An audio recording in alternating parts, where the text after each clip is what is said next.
Pemirsa Banyuwangi Satu TV, kembali lagi dialog khusus spesial Banyuwangi memilih pemimpin. Nah, ini tadi pembahasannya sudah mulai masuk di gagasan nih, kedua calon ini. Nah, ini perlu kita tanyakan, kira-kira nanti kalau menjadi seorang bupati, apa yang harus dilakukan? Prioritas mana yang harus didahulukan? Ini kita coba akan bertanya langsung pertama ke Gus Maki. Gimana Gus, kenapa nyalon jadi bupati? Apa yang harus dilakukan nanti ketika seandainya jenengan ini terpilih menjadi seorang bupati? Amin. Baik, pemirsa Satu TV dimanapun berada dan teman-teman semuanya. Bahwa menjadi pejabat kalau hanya untuk gagah-gagahan itu saya enggak.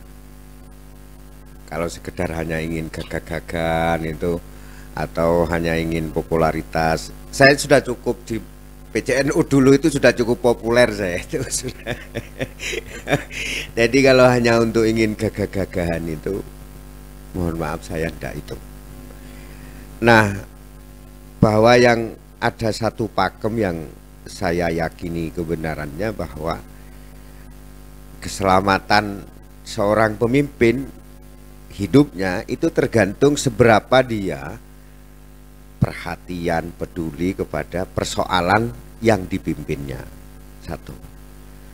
Nah, kalau tadi ditanya apa kira-kira yang bisa dilakukan, banyak. Saya punya jargon bahwa melayani yang belum terlayani dan menjangkau yang belum terjangkau. Ini memang luas, tetapi saya bisa lebih spesifikkan lagi ya, misalnya di bidang kesehatan. Saya bermimpi, karena memang sesuatu itu harus dimulai dari mimpi dulu. Nah, masih belum jadi Gus. Ya, saya bermimpi dan saya menginginkan dan saya berkomitmen dalam bidang kesehatan semua selesai dengan BPJS. Ini mimpi, semua selesai dengan BPJS. Bagaimana kemudian tidak muncul lagi yang namanya kertas yang tulisannya adalah SPM. Itu kepanjangannya itu apa ya? Tidak enak diomongkan itu. Surat pernyataan miskin. Ini target. Bagaimana SPM itu tidak muncul-muncul lagi. Kenapa kok tidak muncul? Satu, karena memang masyarakatnya, kita tidak bicarakan yang menengah ke atas lah. Karena memang semua sudah tercover di BPJS itu tadi. Apakah itu melalui jalur pusat ataupun melalui jalur daerah. Yang jelas itu semuanya bisa tercover di BPJS. SPM tidak ada lagi. Ini bukan pekerjaan yang tidak bisa ini diselesaikan hanya dengan instruksi. Ingat, yang kita layani itu manusia. Bupati itu pemimpin. Pemimpin itu membersamai, bukan menguasai. Ini kalau menurut saya. Jadi bupati itu pemimpin dan pemimpin itu adalah membersamai, bukan menguasai rakyat. Saya lagi-lagi saya bagaimana SPM itu tidak muncul lagi karena memang sudah tercover oleh BPJS. Mohon maaf saya potong Gus.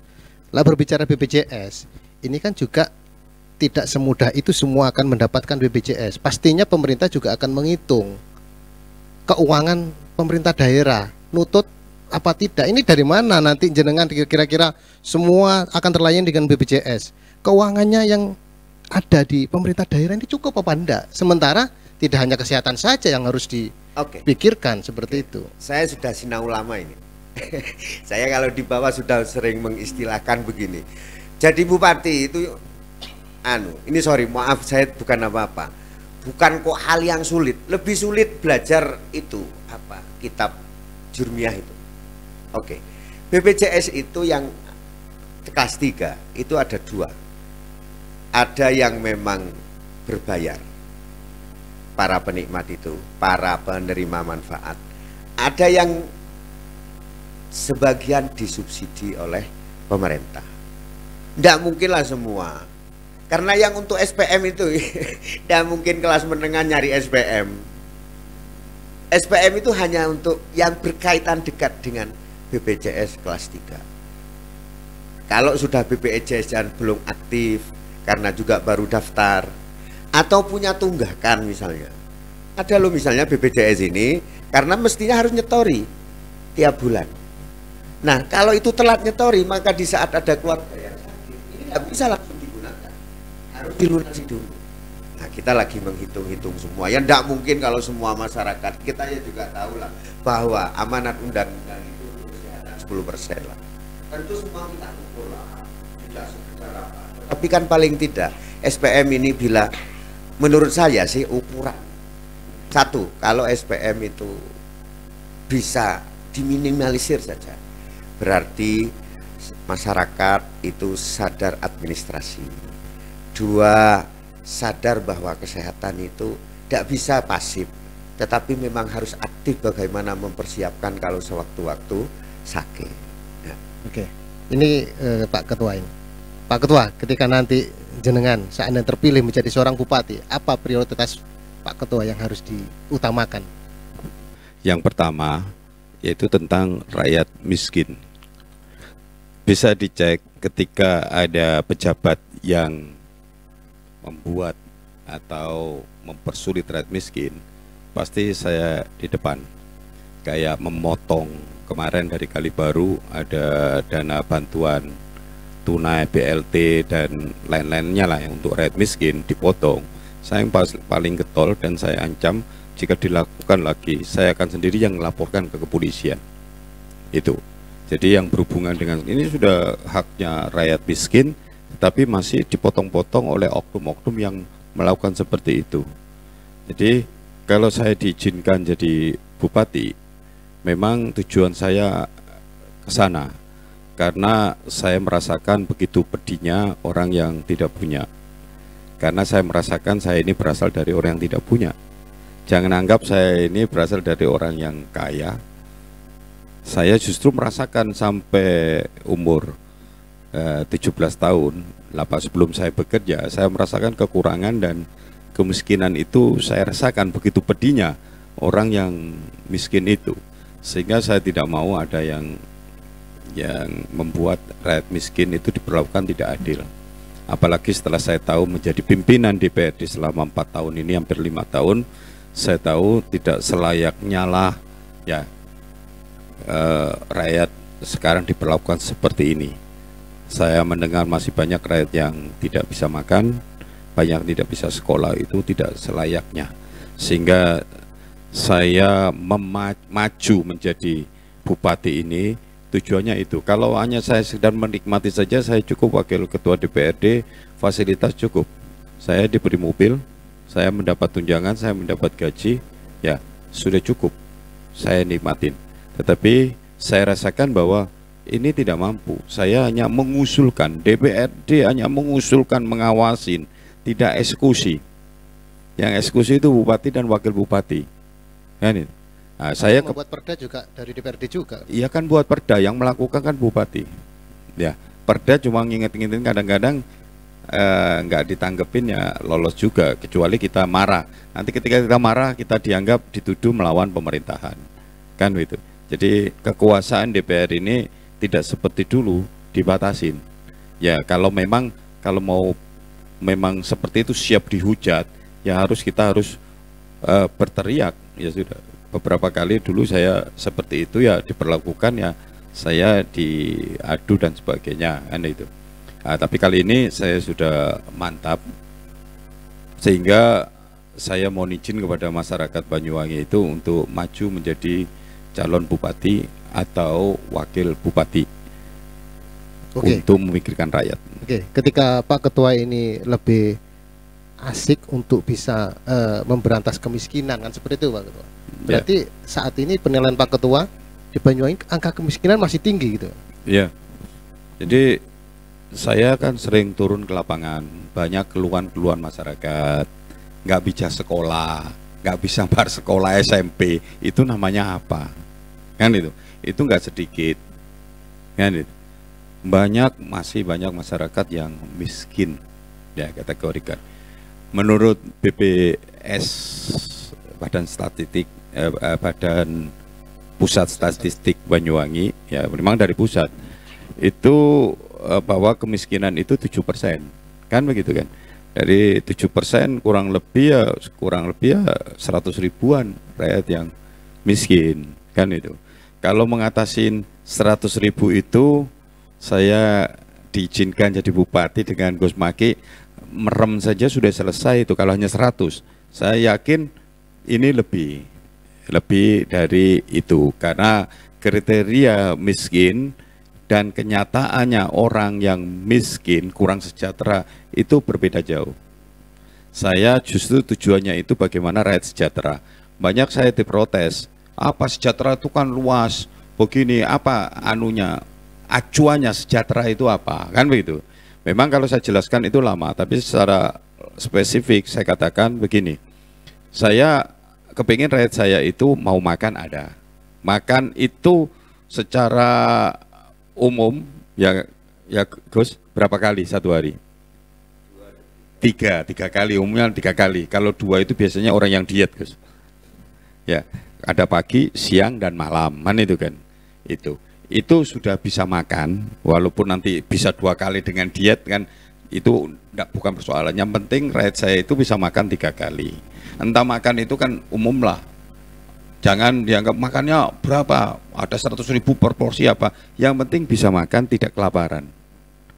Mau sekolah ada uangnya, mau ke dokter sakit tidak susah untuk ke rumah sakit. Itulah yang saya inginkan, semua itu rakyat menikmati seperti itu.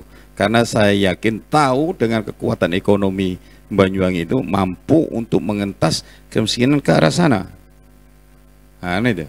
Sehingga saya ingin berjuang, bukan ingin jadi bupati, ingin jadi apa? Saya ingin menjadi pelayan rakyat melalui bupati supaya saya bisa eksekusi melakukan program-program itu. Kalau berbicara kemiskinan kan beragam juga. Saat ini mungkin ada orang yang berbisnis yang tinggi, ketika bangkrut ini kan miskin juga. Seperti itu, artinya tumpang tindih kan. Ya. Nah, jadi kemiskinan itu jangan dianggap, makanya kemiskinan apa? Saya kepingin rakyat Banyuwangi itu satu, bisa makan semuanya. Saya tidak melihat orang yang kaya yang makan. Ini kan kita melihat banyak kan rakyat kita yang tidak bisa makan, tidak bisa sekolah begitu ya, tidak bisa ke dokter. Itulah yang fokus utama itu bisa, sangat bisa. Kan itu kan, sangat bisa. Saya tahu kekuatan anggaran kita. Kan bisa, sangat bisa. Saya tahu caranya bagaimana. Apalagi kita bukan Banyuwangi aja, kita punya pemerintahan provinsi. Kita punya DPR RI, kan itu. Apalagi sekarang, ya Demokrat sudah ada di pemerintahan. Itu lebih gampang mencari program untuk dibawa ke Banyuwangi. Itu banyak sekali. Pokoknya itu kalau program mengenai bangunan dan bangunan itu selesai. Justru anggaran Banyuwangi itu memikirkan SDM-nya. Bagaimana rakyat Banyuwangi ini hidup sejahtera, tidak hidup dengan kemiskinan. Itu sanggup, bisa. Kan itu. Satu syarat, memang ini mungkin tidak bisa, tapi saya akan mengarah, mudah-mudahan Pak Bupatinya setuju, kita menuju ke good governance dan clean governance. Kalau itu dilakukan, rakyat Banyuwangi tidak ada yang melarat. Kalau kita melakukan itu, tapi di Indonesia lah, itu masih belum sempurna mau melakukan itu. Tapi kita akan mengarahkan ke sana. Bagaimana pemerintahan yang bersih, bagaimana pemerintahan yang benar untuk memikirkan rakyat ini ada perubahan kesejahteraannya. Dana itu cukup. Untuk dana sekarang berapa Ketua? 3,6 triliun. Untuk kemiskinan sendiri? Mengangkat kemiskinan itu berapa persen ya? Itu 100 ribu. Itu kan kemiskinan bukan ditanggung oleh pemerintahan daerah. Pemerintahan pusat ada, BLT, BLTDD ada, macam-macam. Banyak bersinambungan. Yang penting bersinergi itu mampu mengantas kemiskinan itu. Apalagi apa yang dikatakan Gus Maki tadi mengenai BPJS. BPJS itu kan ada dari pusat. Yang kita kan hanya melengkapi saja kekurangan-kekurangan itu. Itu mampu. Kemarin saya hitung bersama pimpinan DPR DPKB, itu mampu kita mengikuti anggaran kita untuk memenuhi tentang kesejahteraan itu BPJS itu. Oke. Gus, ini kayaknya cocok terkait dengan tadi ya, sedikit kemiskinan ini. Kalau menurut Gus Maki ini berbicara kemiskinan ini Gus, apa yang disampaikan dari Pak Ketua tadi. ini lebih, kalau Gus Maki lebih ke bantuannya atau lebih ke SDM-nya gitu. Baik, gini lagi, jangan sampai isu kemiskinan ini hanya menjadi bahan kampanye kita. Bukan, saya itu tadi bilang soal kemiskinan itu hasil keliling-keliling itu, sehingga kemudian paham soal SPM itu. Jangan sampai rakyat miskin itu hanya dijadikan pansos atau dijadikan panjatan. Tetapi ini harus dijadikan, pertama saya bermimpi dulu, kemudian mimpi itu harus dieksekusi. Nah, eksekusi mimpi itu kalau sudah punya alat yang namanya jabatan yang bisa digunakan untuk alat membantu itu tadi, alat membantu kemiskinan. Nah, kalau tadi yang ditanya apakah yang akan ditangani itu SDM-nya, apakah yang akan ditangani itu langsungnya, secara langsung. Kalau kemudian harus menjadi 0%, rasanya memang tidak mungkin. Bahwa itu ada mimpi akan menjadi 0%, iya. Tetapi itu kan memang memerlukan proses ya, memerlukan proses. Artinya yang penting menurun aja dulu, yang penting menurun aja dulu. Dan ini harus dimulai memang sejak awal, memang orang yang miris melihat, membersamai kalau ketemu dengan yang begitu, ya sudah, kalau masih punya hati mesti ini akan melakukan tindakan. Ya paling tidak ya nangani pertama dulu untuk dari pribadi masing-masing lah, paling tidak. Baik, kemiskinan itu ada orang yang memang dalam kondisi, kalau kemudian kita tingkatkan sumber daya manusianya, itu masih bisa. Masih bisa.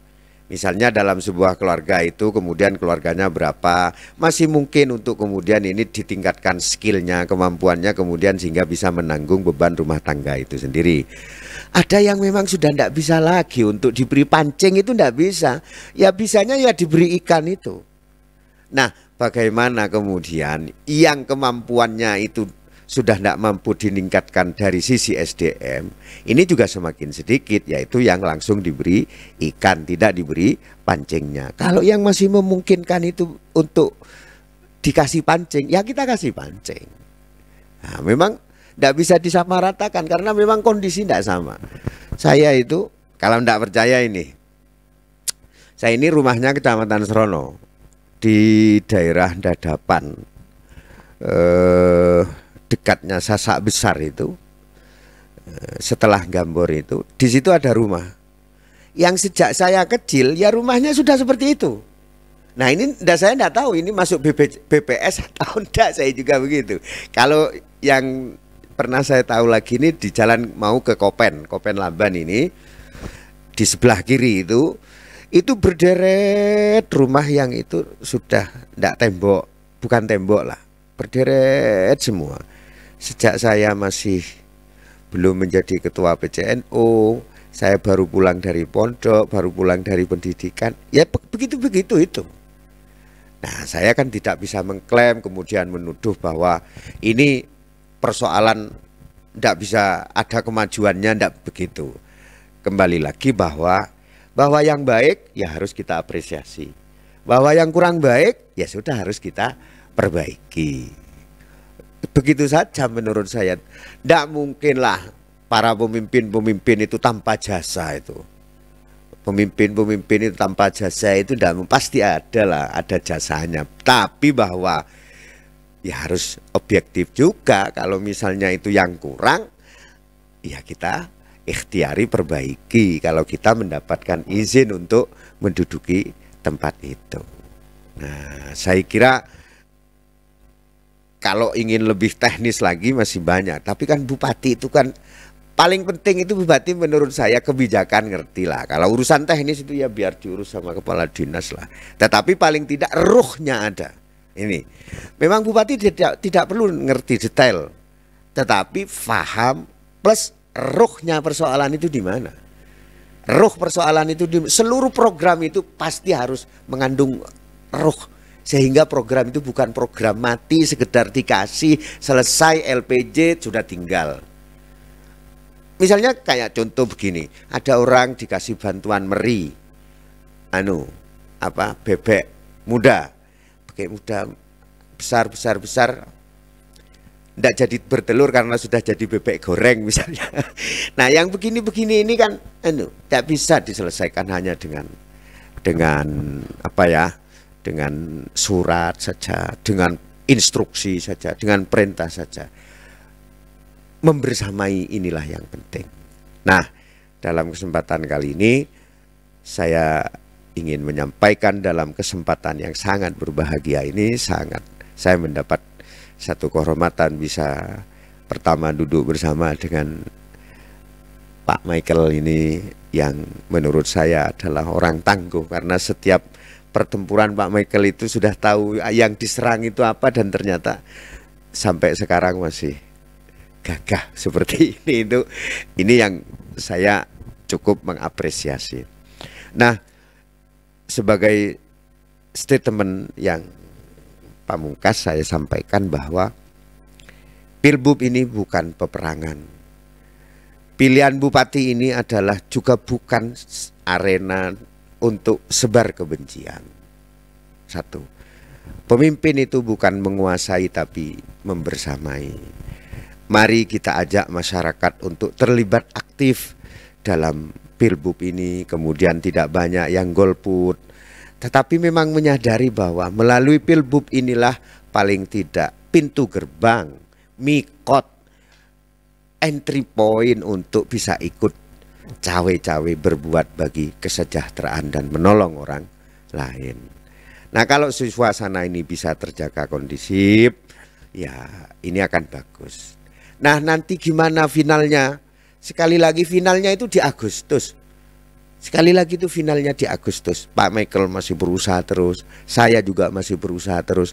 Tentu teman-teman yang lain itu namanya orang ikhtiar, itu saya menghargai. Ikhtiar dari semua calon dan dari semua partai. Dari semua partai. Dan saya percaya Banyuwangi, ketua-ketua partainya, pengurus partainya masih berintegritas. Saya yakin itu. Sangat saya yakini. Karena pastilah pengurus partai dan ketua partai yang ada di Kabupaten Banyuwangi, partai apapun itu, pasti tidak mau hanya dinilai dengan bahwa bisa dibeli, atau saya yakin masih berintegritas. Itu menjadi keyakinan saya, sehingga saya tetap optimis terus melangkah. Nanti mudah-mudahan di bulan Agustus sudah jelas berlayar dengan siapa, wakilnya siapa, pasangannya siapa. Saya kira itu yang menjadi poin yang paling pokok yang ingin kami sampaikan di sini. Mari Pilbub kali ini tanpa menjelekkan calon yang lain atau bakal calon yang lain, itu harus seusaha mungkin bagaimana kita tidak mendiskreditkan siapapun itu. Kita bikin Pilbub ini Pilgub yang riang gembira dan berujung bahagia. Itu saya kira itu yang bisa kami sampaikan dalam kesempatan ini. Matur nuwun yang banyak. Oke, siap. Terima kasih Gus. Untuk Pak Ketua, ada closing terakhir mungkin yang bisa disampaikan ke masyarakat untuk bisa menekankan masyarakat ini akan semakin kuat melihat Pak Ketua bisa menjadi calon bupati dan bisa memimpin Banyuwangi. Ya, jadi saya menunggu dari partai lain untuk bergabung dengan partai saya, kan begitu. Jika saya diizinkan menjadi bupati atau wakil bupati, seperti yang saya katakan tadi, jika saya wakilnya saya akan berbicara dengan bupati. Saya mempunyai visi untuk mengentas kemiskinan. Saya mempunyai cara, kalau klik kita langsung lanjut, kalau tidak saya pun tidak akan mencalonkan daripada saya berdosa untuk masyarakat Banyuwangi. Percayalah bahwa jika itu diizinkan, semua hidup saya, tenaga saya dan kekuatan saya ini, saya akan memikirkan bagaimana rakyat ada perubahan di Banyuwangi. Saya tahu karena saya sudah belajar. Dan saya sama setuju dengan Gus Maki, marilah kita menjalankan pilkada ini dengan damai, menyampaikan visi misi dan gagasan, bukan saling jegal dan menjelekan. Kami siap. Nah, nanti ke depan lebih detail lagi karena ini kan belum. Kita menyampaikan detail-detail, ternyata kita nggak punya lawan. Kan itu kan, nggak punya kawan untuk maju, kan percuma. Nanti masih ada waktu lagi, saya akan cerita kepada rakyat bahwa ini yang akan saya lakukan untuk masyarakat, bagaimana rakyat ada perubahan sejahtera. Saya ingin melihat rakyat Banyuwangi tersenyum, karena saya tahu dengan kekayaan Banyuwangi yang melimpah ini, selayaknya seluruh rakyat Banyuwangi itu tidak ada yang susah. Mungkin itu saja, terima kasih. Dan ke depan Agustus dilihat apakah saya bersanding dengan Gus Maki, atau kita jalan-jalan sendiri, atau kita menyerahkan siapa yang jadi bupati, calon bupati Kabupaten Banyuwangi. Terima kasih. Oke, siap. Terima kasih Bapak Ketua, terima kasih Gus Maki sudah hadir dan sudah menyampaikan semua gagasan kepada pemirsa Banyuwangi Show TV. Tentunya ini nanti kita akan berlanjut lebih mendalam lagi terkait dengan gagasan, visi, misi bakal calon bupati Banyuwangi. Terima kasih semuanya, terima kasih pemirsa Banyuwangi Show TV. Tentunya acara ini, dialog khusus ini tidak hanya untuk Gus Maki dan Bapak Ketua saja, tetapi kita buka untuk semua bakal calon bupati, termasuk petahana yang juga dikabarkan tetap akan maju menjadi Bupati Banyuwangi. Terima kasih. Wassalamualaikum warahmatullahi wabarakatuh.